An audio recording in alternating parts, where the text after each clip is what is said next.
ya ado asang behilakpani aba ado katang haijing pharame haji se lere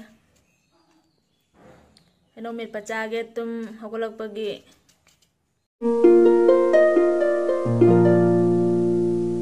heno je hoji sitlage mayam hindita kumalamane si kuman gare son sa to ndoke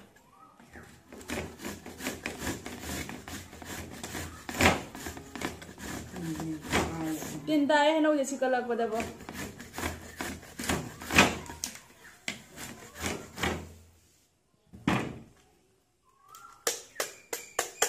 Hi everyone, welcome back to my channel. Ngasi gi video si dia ba nungin tum hokola pagi hai khara sage ento bani do hai se hai no met bani do hai no se loina sinjit te sipal loire ado kana siga la medicine leire ya ba ko ado hoji melage ado gai hoji mayam da chaba chen hanjarage asiga gi morok leire ani ka asiga gi morok ani ka leire ado asi mesalani aba nong chu bani na ne ama ba sa de ba gi morok se ama tang mela dine chaba work na na ani hapcha lage ado hoji mayam je minarasi siga thum leire thum je khara mahi je le aba siga chini khara ama jawre no thum je ko heno soidarak pagi dum kha tum chale aba thum je adai hoji mela ge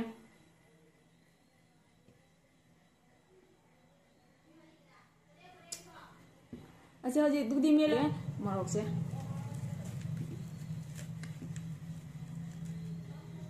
ama bas ha de aba marok se aduna mesala bani makuna melage mayam ado aidi haiji jam pame ba ko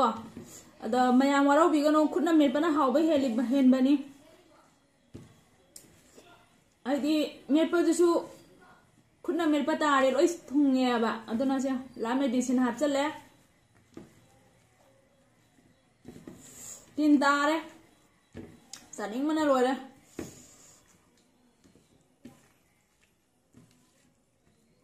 mayam hawgadra jengwai gi khumetche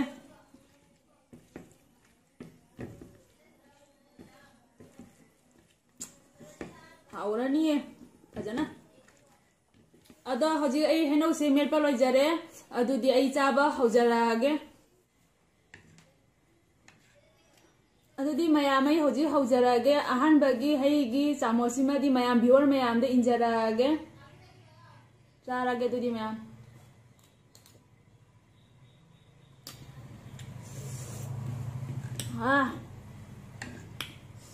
một xài á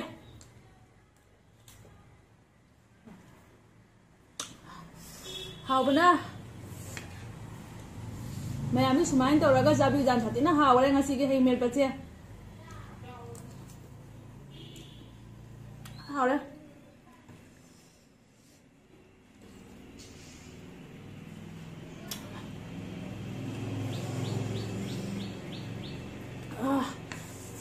asita bucaga na mele ni hai mai prasa morok san daw na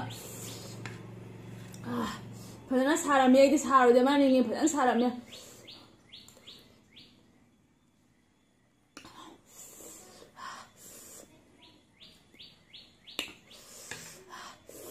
sinju jam sile ba se heno se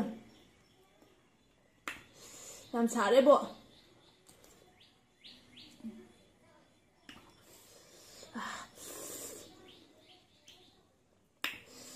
ma sab na khusam ni ne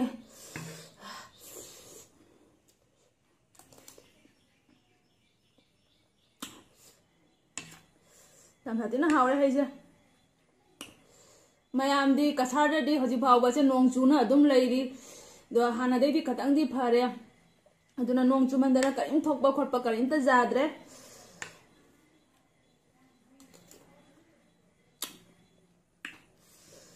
ising chao bana ku chao ni ising chao su khara handare paga kamu chu san le kamu ngasi ju jam chu e nong je karamba somoy da hang do ba khang dre nong chu man da na karim फौबा खोटपा कनेम जाद्रे नुसा सादबदगी अदुना मयामदी कमाय कमाय तौनरीबा खंगे कसार माइगैददी लोइरे नोंसे अमुक्तबा तांगबना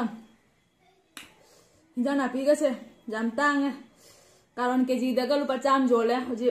हिंजां तामनगरे नोंग चुबनीना पोचै लोई तांखलेबा लंबी थोंदो मोंग चाद्रबनीना ने साथीना हावरे आरसु दुमने चानिंगेबा हावबनीना सिसे लास्ट की ओइना ई चाजरागे हावबना